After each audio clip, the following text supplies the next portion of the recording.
Ladies and gentlemen, ஆரம்பிக்கலாமா? நான் வரணும்னு ரொம்ப ஆசைப்பட்ட போல அதான் வந்துட்டேன். I like the way. தேவி இல்லாதத என்னால இப்ப வரைக்கும் ஏத்துக்க முடியல. நான் இங்க இருந்தா உங்க எல்லாரையும் பார்த்து நானும் தேவி இல்லைங்கிறத அக்செப்ட் பண்ணிக்க ஆரம்பிச்சிருவேன். அதனாலதான் நான் உங்க எல்லாரையும் அவாய்ட் பண்ணிட்டு போயிட்டு இருக்கேன். எனக்கு எப்பவுமே தேவி கூடவே இருக்கணும், அவ கூட இருக்கணும் போலயே தோணிக்கிட்டே இருக்குடா.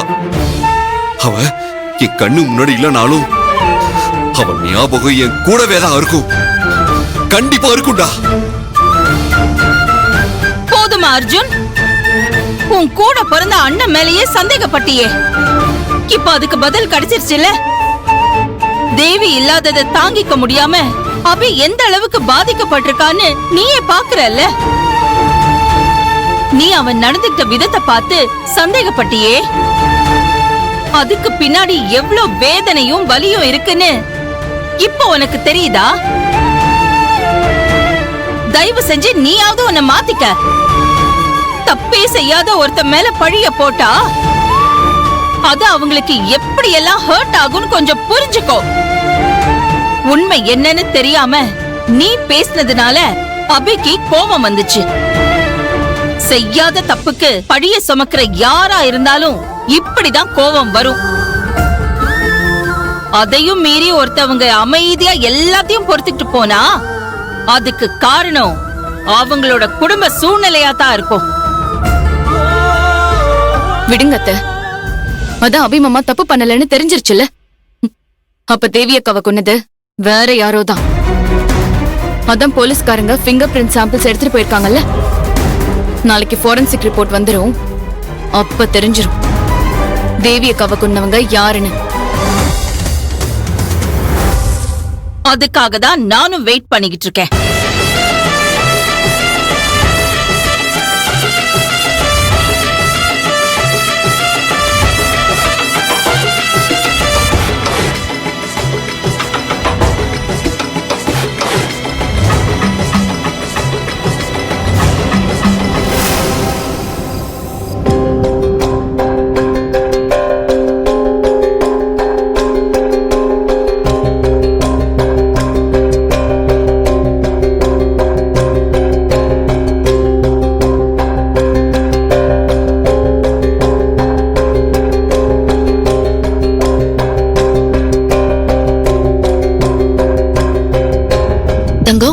என்னாச்சு? ஏன் காலுக்கு ஒத்தரம் கொடுத்துட்டு இருக்க? காயத்ரி அம்மாவுக்கு உள்ளங்கால் ரொம்ப வலிக்குதுன்னு சொன்னாங்க, அதான் ஒத்தரம் கொடுத்துட்டு இருக்க மேடம். ஏன் திடீர்னு ஏன் கால் வலிக்குது? வேணா ஹாஸ்பிட்டல் போயிட்டு வரலாமா? ஐயோ மா, அதெல்லாம் ஒண்ணும் வேணாமா, இதுவே கொஞ்ச நேரத்துல சரியாயிடும்.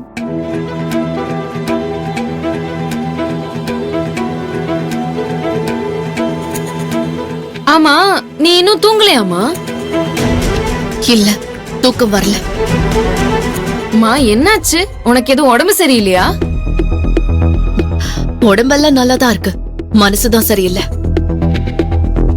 உன் மனசு சரியில்லைனா அதுக்கு நான் தான் காரணமா இருக்கணும். என்ன நினைச்சுதானே எப்பவும் கவலையா இருப்ப. ஆனா இத்தனை நாளா நீ அப்படி இருந்ததுக்கு ஒரு ரீசன் இருக்கு. இப்போ நான் தான் நல்லா இருக்கேன்ல, அப்புறம் எதனால உனக்கு மனசு சரியில்லாம போச்சு? ஏமா, அப்போ நீ வேற ஏதாவது நினைச்சு கவலைப்பட்டுட்டு இருக்கியா? இப்பவும் நான் உன்ன நினைச்சுதான் கவலைப்பட்டுட்டு இருக்கேன். ஆனா இப்ப எனக்கு இருக்கிறது கவலை மட்டும் இல்ல,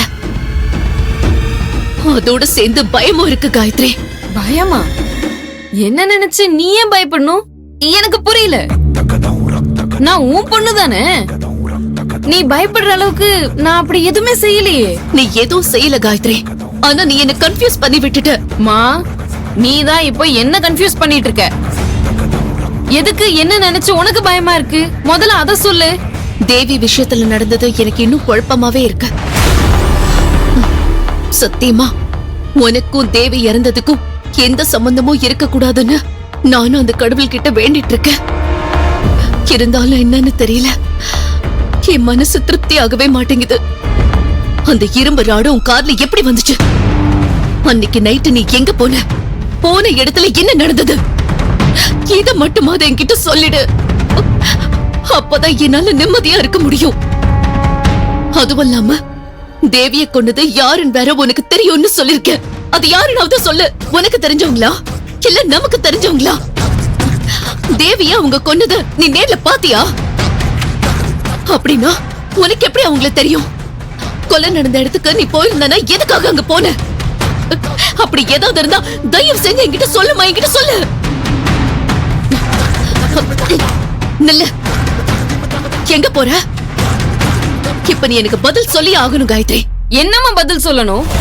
உன் இஷ்டத்துக்கு இப்படி ஒரு இமேஜினேஷன் பண்ணிட்டு என்ன கேள்வி கேட்ப, நான் அதுக்கெல்லாம் பதில் சொல்லணுமா? இப்ப என்ன தேவி சாகுறதுக்கு நான் தான் காரணம்னு சொல்லணுமா? அதத்தான் நீ எதிர்பார்க்கறியா? இதுக்குதான் நான் ஆல்ரெடி பதில் சொல்லிட்டேன். இன்னும் நீ எத்தனை தடவை கேட்டாலும் நான் இதே பதில் தான் சொல்லுவேன். தேவி இறந்ததுக்கும் எனக்கும் எந்த சம்பந்தமும் இல்ல இல்ல இல்ல.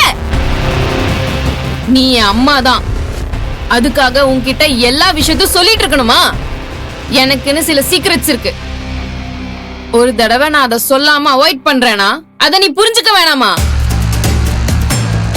அதுவும் இல்லாம தேவி இறந்தது எனக்கு நல்லது தானே. அப்ப நான் அபிய ஈஸியா கல்யாணம் பண்ணிக்கிறதுல எந்த தடையும் இல்லையே.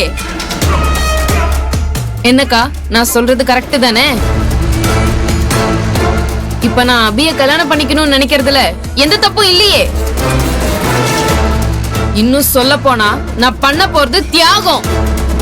வாழ்க்கையை இழந்துட்டு நிக்கிற ஒருத்தருக்கு நான் மறுபடியும் வாழ்க்கை கொடுக்க போறேன். இனிமே என் லைஃபும் நல்லா இருக்கும், அபியோட லைஃபும் நல்லா இருக்கும். நான் சந்தோஷமா இருக்கிறத பாக்கணும் தானே நீ இவ்வளவு நாளா ஏங்கிட்டு இருந்த. அது நடக்க போகுது. அத நினைச்சு நீ நிம்மதியா இருக்க வேண்டியதானே. அத விட்டுட்டு என்ன நிக்க வச்சு இப்படி டார்ச்சர் பண்ணி கேள்வி கேட்டுட்டு இருக்க. என்ன கேட்ட?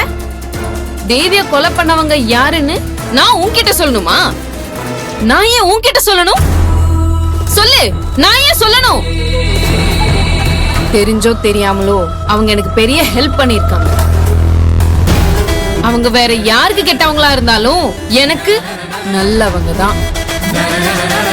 என் லைஃப்ல ஒரு அர்த்தமே இல்லாம போயிட்டு இருந்தது. இன்னைக்கு அதுக்கு ஒரு அர்த்தம் கிடைச்சிருக்குன்னா அதுக்கு காரணம் அந்த கில்லர் தான். நான் உங்களுக்கு ரொம்ப கடமைப்பட்டிருக்கேமா. என்னால அவங்களுக்கு எதுவுமே செய்ய முடியலனாலும் பரவாயில்ல, அட்லீஸ்ட் அவங்கள நான் காட்டி கொடுக்காமலாவது இருக்கணும்.